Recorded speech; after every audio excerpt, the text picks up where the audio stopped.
আজ ৮ই আগস্ট, যেই দিনটায় চোখের সামনে ভেসে ওঠে এক কিংবদন্তির কান্নায়, অনিচ্ছা থাকা সত্ত্বেও দীর্ঘ ২১ বছরের সম্পর্ক ছিন্ন করতে বাধ্য হয় ফুটবল মহারাজা লিওনেল মেসি। মাত্র ১৩ বছর বয়সে আর্জেন্টিনা থেকে স্পেনে পাড়ি জমিয়ে বার্সেলোনার বিখ্যাত লা মাসিয়া থেকে যার স্বপ্নের যাত্রা শুরু, সেই ছোট্ট লিওনেল মেসি সেখান থেকে হয়ে ওঠেন বার্সেলোনা কিংবদন্তি ও ফুটবল ইতিহাসের এক মহারাজা। কিন্তু ২০২১ সালের ৮ই আগস্ট হঠাৎ করে লিওনেল মেসির বিদায়ের খবর আসে। অর্থনৈতিক ও লা লিগার নিয়মের কারণে বার্সেলোনা লিওনেল মেসির সাথে চুক্তি করতে পারেনি।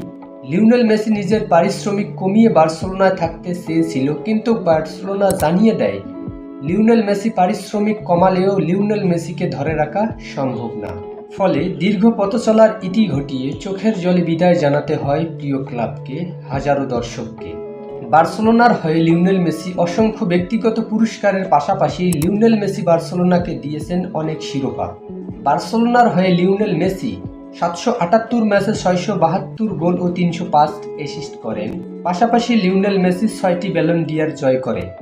এই ব্যক্তিগত পুরস্কারের পাশাপাশি লিওনেল মেসি বার্সেলোনাকে এনে দেন ১০টি লা লিগ, ৪টি চ্যাম্পিয়ন লিগ, ৬০টি কোপা দেল রে সহ মোট ৩৫টি শিরোপা। লিওনেল মেসির এই অর্জন শুধু বার্সেলোনার অর্জন নয়, এই অর্জন স্পেন ক্লাব ইতিহাসের এক খেলোয়াড় হিসেবে সবচেয়ে বেশি ট্রফি ও গোল করার অর্জন।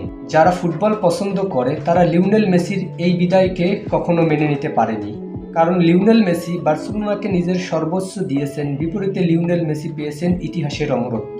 লিওনেল মেসির বার্সেলোনা থেকে এই বিদায় ফুটবল ইতিহাসের বার্সেলোনার এক কালো অধ্যায় হয়ে থাকবে।